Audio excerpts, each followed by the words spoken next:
Bonjour tout le monde, alors là je sais que vous allez recevoir la petite notification. Bonjour. Je présente Madina. Alors ça c'est pas fait exprès en fait, ça fait déjà plusieurs fois, les gens viennent et on se concerte pas sur les vêtements. Je vais peut-être commencer à demander quand même. Et du coup voilà, on est habillés avec la même couleur. Donc voilà, les invitations sont en train d'être lancées. Moi je suis super contente parce que Madina elle va vous apprendre plein de choses super intéressantes. Et surtout, Madina, elle fait le lien entre la médecine allopathique et la médecine alternative. Vraiment. Alors moi, je suis médecin, enfin j'ai une formation de médecin à la base. Et puis, c'est vrai que pendant mes études, je me suis posé plein de questions. Je passais beaucoup de temps avec les patients et j'ai eu envie d'explorer d'autres techniques, en fait, d'autres visions, de voir les choses différemment. Donc il y a eu le yoga, voilà. J'ai commencé à pratiquer déjà pour moi, pour gérer mon stress pendant les études. Et puis c'est vrai que je me suis intéressée à plein de techniques, donc énergétiques, psychologiques, enfin vraiment pour essayer d'aller dans la globalité finalement. Sans le savoir, d'aller vers l'holisme quelque part. Exactement, le côté holistique. Oui, holistique, exactement. C'est génial. Et du coup, j'ai fait plein de formations, je ne sais plus combien en fait, voilà, pour m'enrichir de toutes ces visions, ces façons de voir l'être humain, l'homme. Voilà. Et du coup, de toi, de faire évoluer aussi ta vision de la médecine. Parce que ça doit être quelque chose quand même quand on est en train d'être formé pour devenir donc médecin, avec des codes, des protocoles qui sont très précis. Et toi, finalement, dans ta vie privée, tu commences à découvrir que ça ne s'arrête pas juste à ce qu'il y a sur les pages du papier, finalement. Les croyances peuvent aller encore plus loin. Tout à fait. Et en fait, c'est vrai que la médecine classique, la médecine occidentale, elle s'est développée à partir de l'anatomie, enfin, en tout cas le fait de découper les corps. Oui, du corps humain, bien sûr, des autopsies, etc. Et du coup, ça donne une vision un peu mécaniste et puis purement, finalement, matérielle. Physique. Et un être humain, c'est pas ça. Un être humain, c'est des émotions. Alors là ça commence à devenir intéressant. Un être humain, c'est de l'énergie. Un être humain, c'est des pensées.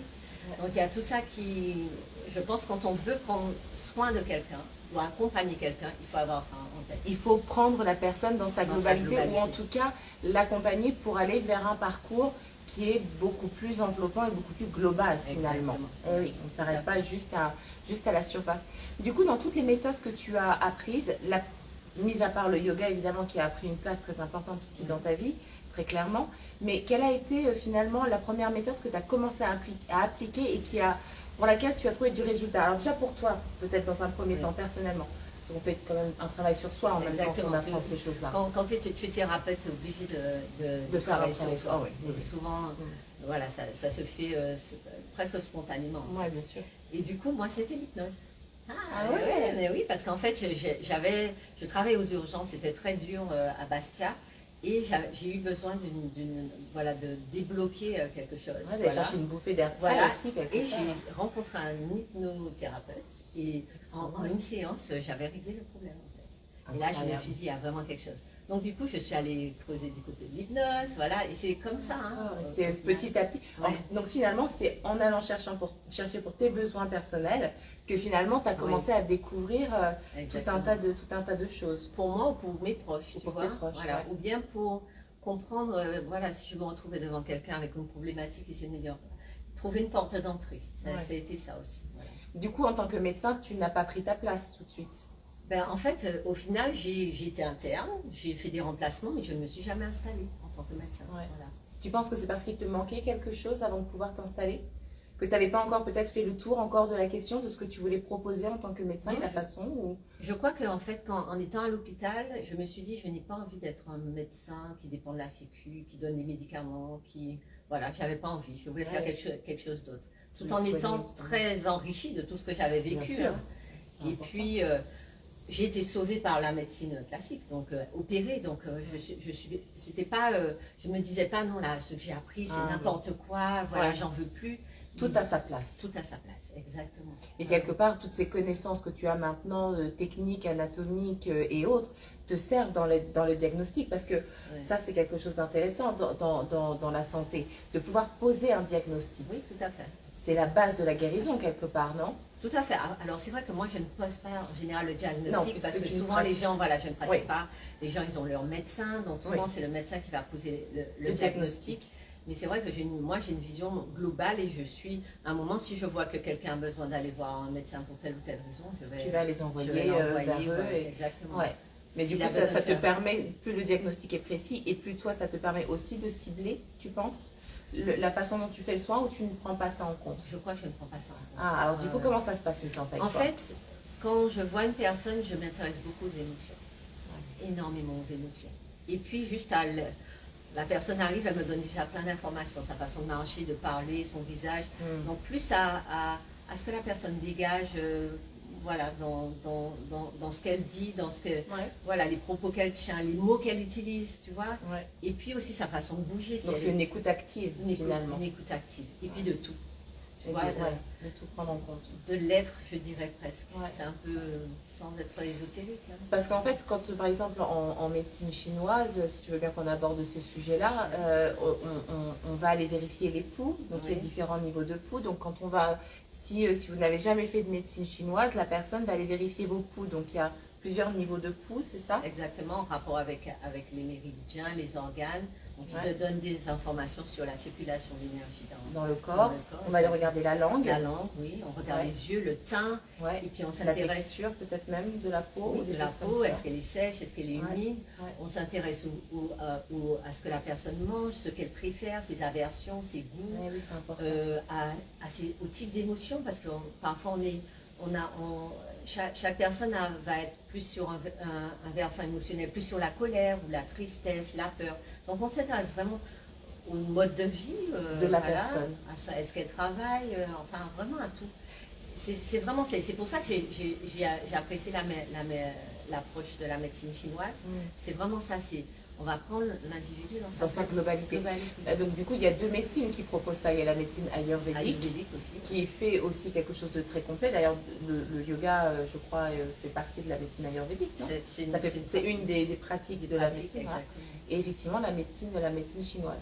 Du coup, quand les gens viennent te voir, généralement, quelles sont les raisons? Parce que je sais que, pour moi, en tout cas, qui suis très adepte de ce que tu fais depuis quelques années quand même maintenant, je trouve que soit j'ai trop attendu et je suis dans l'épuisement total, et là j'ai les constantes en PLS, ou au contraire quand je fais bien, je suis dans la prévention.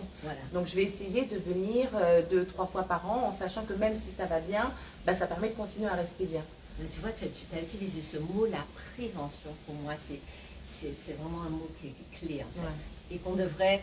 Et d'ailleurs, je pense que maintenant dans la médecine occidentale, on commence à prendre conscience de plus en plus conscience. Oui, je suis assez d'accord. Il vaut mieux prévenir que guérir, tout simplement. Bien sûr. Et du coup, il y a cette notion dans la médecine chinoise, en fonction des saisons, à chaque cycle, tu peux aller, tu peux aller faire un soin pour pouvoir réguler les énergies, tu vois. Oui, parce que finalement, notre corps faisant partie de la nature, donc on arrive de la nature, on retourne à la nature, on est calqué aussi sur les saisons, même si on est en Martinique, je tiens à préciser, il y a quand même des saisons. Hein, on est sur de la saisonnalité due à l'hémisphère, en fait, c'est par hémisphère, donc il y a l'hiver, l'été, c'est ça. Exactement. Hein. Voilà, donc on reste influencé par les saisons, par la lune, complètement. Les femmes, il y a les cycles, il y a des cycles aussi dans la vie, en fait. Bien sûr. Voilà, donc. Et du coup, l'idée, ce mot-là vraiment me plaît, Diane. Prévention. Donc en fait, moi, c'est ce qui m'intéresse. C'est-à-dire que c'est vrai que tu me demandais pourquoi les gens viennent me voir. Alors, souvent, ils viennent parce qu'ils n'ont pas fait de prévention. C'est déjà le trop-plein. Et quand on regarde dans la société, il y a beaucoup de burn-out. Donc des gens brûlent, en fait. On n'a pas pris le temps de s'occuper peut-être de ces émotions, de ces petits dysfonctionnements qui, s'ils avaient été pris juste à temps, éviterait qu'on arrive à des extrêmes en fait. Donc ça c'est super important, la prévention. Et dans la prévention, qu'est-ce qu'il y a pour moi? C'est réguler les énergies. Ça peut être fait par la médecine chinoise, effectivement, l'acupuncture. Pourquoi pas l'acupression si on n'est pas fan oui, ça fonctionne aussi très bien. Pour vraiment faire les massages aussi, parce que ça fait partie de la médecine chinoise. Le suina notamment, c'est incroyable. Exactement. Donc faire circuler l'énergie dans le corps, qu'il n'y ait pas de blocage au niveau de ces points d'acupuncture justement qui sont comme donc il y a des carrefours en fait, ce sont des carrefours. Et donc là, si le barrage pète à cet endroit-là, c'est dangereux en fait. L'énergie peut se bloquer. Voilà. Et puis prévention aussi en gérant les émotions. Et moi, c'est vrai que c'est mon dada. J'avoue, tout ce qui est... Elle fait ça très bien. Donc, j'ai plusieurs techniques pour ça. Le GTS, donc c'est une technique qui parle vraiment au cerveau, où on va remettre les choses en place.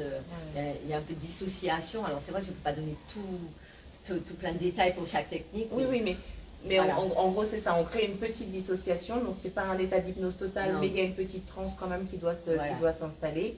Et on va permettre à la personne de prendre un peu de recul sur son histoire. Et puis d'avoir une vision un peu différente. Parce que moi, c'est ce que je propose.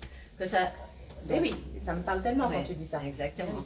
Donc, la gestion des émotions avec le GTS, l'EFT, l'hypnose, ce sera plutôt Jan. Voilà, si vous devez faire l'hypnose, je vais vous envoyer vers Jan.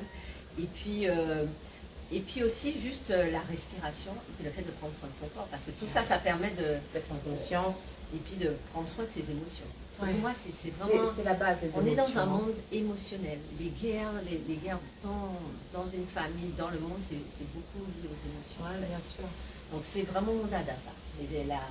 Prendre soin des émotions. Sachant que si tu ne prends pas soin de tes émotions, tu vas faire un soin énergétique, par exemple l'acupuncture, tu peux complètement dérégler tout. Si tu ne leur fais rien. Tu vois, si tu es tout le temps sur un mode colérique, tu as fait ton petit soin d'acupuncture, tu vas te sentir bien après. Mais si tu ne règles pas ce problème, dans quelques... Je vais vous le dire autrement. Je vais vous le dire comme ça. Si vous avez un problème de fuite dans la cave, et ben même si vous stoppez l'arrivée d'eau, mais vous évacuez pas l'eau de la cave, vous allez finir par avoir un problème. Ça va vous bouffer les fondations, ça va finir par s'écrouler, ça va moisir, ça va pourrir. En Martinique, on aura plein de moustiques et toutes sortes de maladies. Voilà. Donc, ce n'est pas le tout de régler les problèmes de fuite. Derrière, il faut finir de faire le travail finalement et d'évacuer et de remettre tout bien à sec, au propre finalement, pour pouvoir après continuer ce travail finalement d'être bien et de continuer cette prévention et d'aller vérifier régulièrement. J'ai une question, parce que du coup, les gens, des fois, ils ont de la réticence par rapport aux aiguilles. Là, tu en parlais il y a 2 secondes. Tu leur dis quoi aux gens qui ont peur des aiguilles? Parce que c'est pas réellement douloureux en fait. Non, c'est pas quand on les voit les aiguilles, franchement, c'est minuscule. Ça va peut-être faire quelque chose quand on va... Les points où il y a besoin. Voilà. Alors, et puis aussi quand on va juste passer la peau. Et encore, ça dépend des points. Ouais. Et puis le tout, c'est qu'avant on fait un petit massage du dos, on se détend parce que plus on est crispé, plus on a mal en gros. Donc l'idée c'est de se détendre et après les aiguilles elles passent plus facilement en fait. Alors du coup en médecine chinoise on va retrouver plusieurs outils, donc on va avoir le massage, on va avoir l'acupuncture, mais du coup il y a d'autres choses qu'on peut utiliser, les ventouses, et le